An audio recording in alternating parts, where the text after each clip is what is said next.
right, preview for week 7 of the NFL. Just a quick TV schedule wrap up. I know not everyone listening is Australian, but a quick one for the Australian viewers out there. Thursday night football is Denver at Cleveland. That's a pretty spicy one. I am backing Cleveland by 5 in this one. I think it's going to be low scoring, but I think Cleveland get the job done, even with a battered team. Sunday night football. I've got the Colts. The fixture is the Colts at San Fran. I'm not sure in this one really. I've gone San Fran by 1. I just think coming off the bye at home, I think the Colts are a better team, but I just think those two factors combined, coming off the bye at home, is enough to get them the win. Monday night football is an interesting one. Saints at Seattle. I've got the Saints winning by 2. But I think that could be a very interesting game. Then the Sunday games that are on Australian TV, 7 mate is showing Cincinnati at Baltimore, which is going to be a very interesting one. I've got Baltimore by 5, but we'll get another test to see how good that Baltimore defense is playing right now. And then the second game is Houston and Arizona, which I probably won't watch because that will be bumming. You would have to say touch wood. And then the other game on TV in Australia that's been announced is Carolina at the Giants, which I'm not that interested in watching. That's actually my 2 loser quarterbacks, Sam Darnold and Daniel Jones. All right, sure bet of the week for my predictions. Just a scoreboard update. Me and Pilch are undefeated. Curtis has got 1 wrong so far in the season.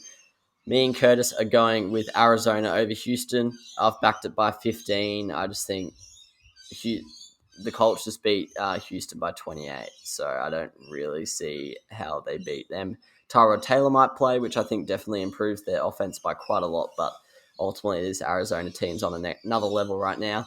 Pilcher's gone with Tampa Bay to beat Chicago. I'd say a little bit riskier, but obviously that's because it's not my choice. But it's pretty, you'd have to say it'd be a very, very big upset and the biggest win of Justin Fields' career if they get the job done at Tampa. But I like that pick from Pilch. Upsets of the week, me and Pilch are tied on 3 out of 5. Curtis is 3 out of 8, struggling at the bottom there. I've gone with Miami to beat Atlanta.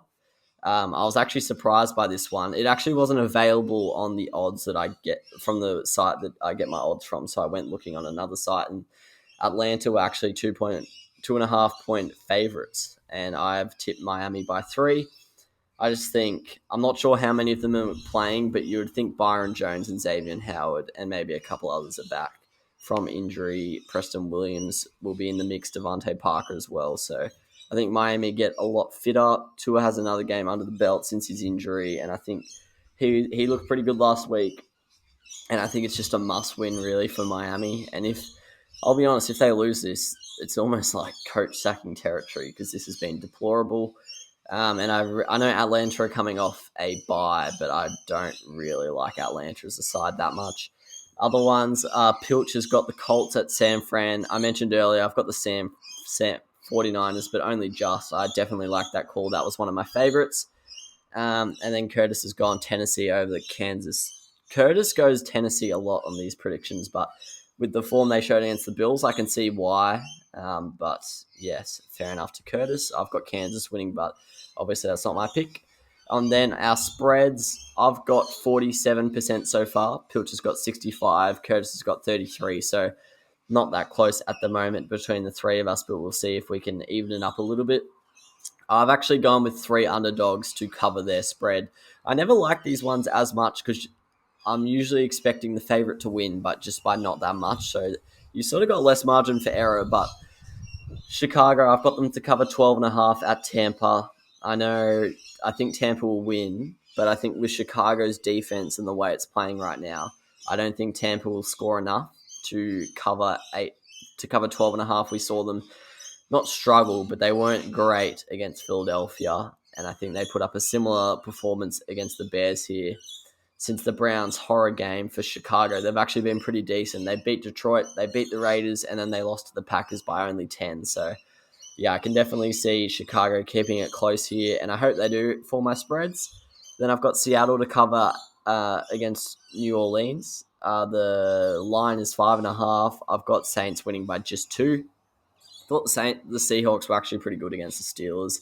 And ultimately, TJ Watt was sort of the difference. But I do think the Seahawks have enough in them to get the job done, and I'm not sold on the Saints. They sort of seem to rock up pretty bad every second week. So, yeah, they lost to the Giants only 2 weeks ago, and they didn't really put away Washington last week. I know they're coming off the bye, but still, I don't mind Seattle there at all. And then finally, I've got Detroit to cover against the Rams. The line's massive at 15.5. I've got the Rams winning by 12. I don't know.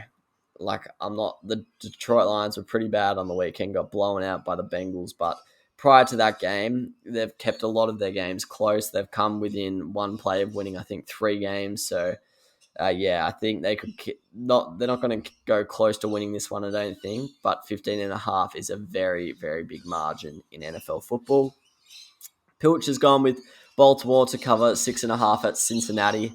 Don't mind that at all with the way the Ravens are looking. He's also gone the Giants to cover 3 points against Carolina. He is a Giants fan, and he has gone the Giants 4 weeks in a row, so probably won't comment on that one, but I have got Carolina just winning, so I can definitely see his logic there. He's also gone Chicago to cover at Tampa. Pilch, interesting, because he sure bets Tampa, but he's then gone Chicago to cover. That's an interesting one from Pilch.